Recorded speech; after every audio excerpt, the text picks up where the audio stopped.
Anyari sa impeachment ninyo?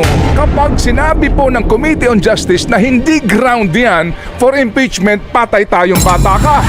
How do you break away or I am sorry, how do you baby. escape? You cannot Diba? break away from that. Di ba? The conundrum, the problem, the situation that you created. Nagbabanta-banta kayo ng mga ganyang usapin ng impeachment na ganyan.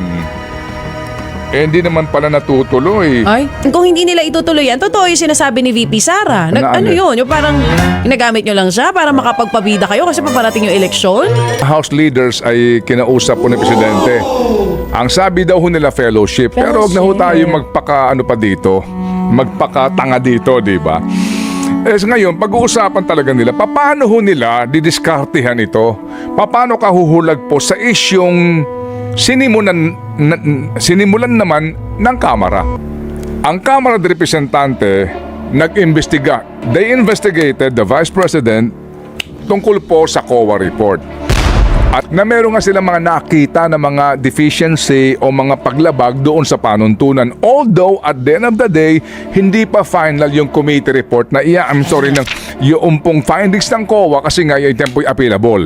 Yung mga miyembro ng Committee on Good Government, girl, ay miyembro din ang iba dyan ng Committee on Justice. Na siyang didinig dito po sa impeachment complaint. Eh yan pong mga naantidiyan sa Committee on Good Government sa ilang mga panayam at mismo doon sa hearing sinasabi na ito po ay mga impeachable offense.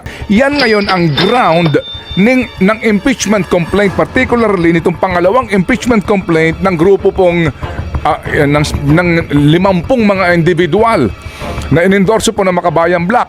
So kung yaang kanilang hawak po na sinasabi mga grounds na ito ay hango doon sa Committee on Good Government Investigation na sinasabi mismo ng kanilang chairman na grounds for impeachment at magkakaroon ka ngayon ng pagdinig sa Committee on Justice kapag sinabi po ng Committee on Justice na hindi ground yan for impeachment, patay tayong bata ka. Magpakatotoo po tayo dito. Paano mo ngayon didiskartehan ito na hindi kayo magmumukhang tanga? Diba na nung panahon ninyo sa Committee on Good Government, paano ang dik-dik ninyo na impeachable offense ito? Paano yung pagkakamali ito? Na ground for impeachment ito? Eh may naghain ng impeachment based on the facts that you presented. Total, nagpabida na rin naman kayo dito sa mga hearing na ginawa ninyo nitong nakaraan sa komite. Eh ituto nyo na dito. Naku, makikita ng tao kung gaano kayo kagagaling humusga dyan. Hindi ba? Diba? Oo, Di ba, girl? kailangan ko ano yung sinabi nila dito sa komite nung dinidikdik nila ang DepEd, si VP Sara, ang ibang kawani ng OVP. Makita natin. Sa Committee on Sa Justice. Committee on Justice. How do you break away or I am sorry, how do you baby. escape? You cannot Diba? break away from that. Diba? The conundrum, the problem, the situation that you created. Kapag sumunod kay Pangulong Junior na walang impeachment, maiiwan sa ere